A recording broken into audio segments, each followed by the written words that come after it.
Wengu wakabata pito. Wengu wakabata pito kubva January kusvika December. Wengu wakabata pito yekurefura upenyu hwangu inini. Tasvika muna December makuti gore razopera asina chinhu. Ko chiri kukudzimba chii kuti gore rapera inini isina chinhu.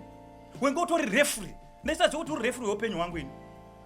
Kunge moyo munyoro kuti gore razopera asina chinhu. Alright. Pauri kumbodzimbikana nhasi kuti gore rapera ndisina chinhu. Ko dai ndenge ndabuda ndine chinhu waisvika papi. Imi takachi master chigame ichi mani. Muri vavengi vedu hamutide imimi. Hamutide. Wa Filipi 3 verse 2 inotaura kuti chenjerai imbwa. Muri imbwa, ndimi imbwa dzaitaurwa imimi. Chinokurwadzai chii paupenyu hwedu? Chinokudzimba chii? Kana alright gore rapera ndisina chinhu iwe unei? Chii chauinacho muzviuganda zvako mara patsetsetse nzvenzvana yenyoka? Muzviuganda unei tsuro wembhuku anohwanda nepage unei? Basa ndire kubata pito kurefura upenyu hwewamwe kuda kuona kuti gore rapera ainei. Kunge tsitsi. Kupera kwegore ndine chinhu hachisi chako. Kupera ndine gore ndisina chinhu hachisi chako. Saka chinokudzimba chii? Chaunorwa chii muupenyu hwangu? Uri refureri weupenyu hwangu. Muri imbwa dzevanhu. Ndimi imbwa dzainzi chenjerai imbwa. Ende tiri kukuchenjererai. Takachi master kare chigame chenyu ichi.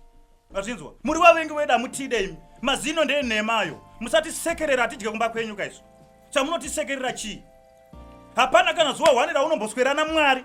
Unondiwengerei? Wakambona ndichikutsvaga kumba kwako? Wakambona ndichimbotarisa nezveupenyu hwako?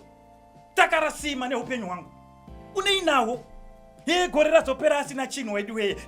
Gore razo unei nazvo? Ndechako here chinhu chacho chapera ndisina? Kunge tsitsi. Muri imbwa dzevanhu. Vana vaSatani ndimi maimimi. Vana venyoka. Mara patsetsetse. Vana vaSatani. Siyana neupenyu hwemunhu, hausi refuri hweupenyu hwemunhu. Gore kupera asina chinhu hachisi chako, gore kupera aine chinhu hachisi chako. Saka unorwei neupenyu hwemunhu? Takachi master chigame chenyu ichi hamutide imi. Muri vana venyoka. Kana muchida kunzwa kuti mukanwa mangu mune nhuhwa, itai zvamuri kuita. Ine ndokutaurirai ndikunyenyeredzei. Muri imbwa dzevanhu. Vana vaSatani. Vana venyoka.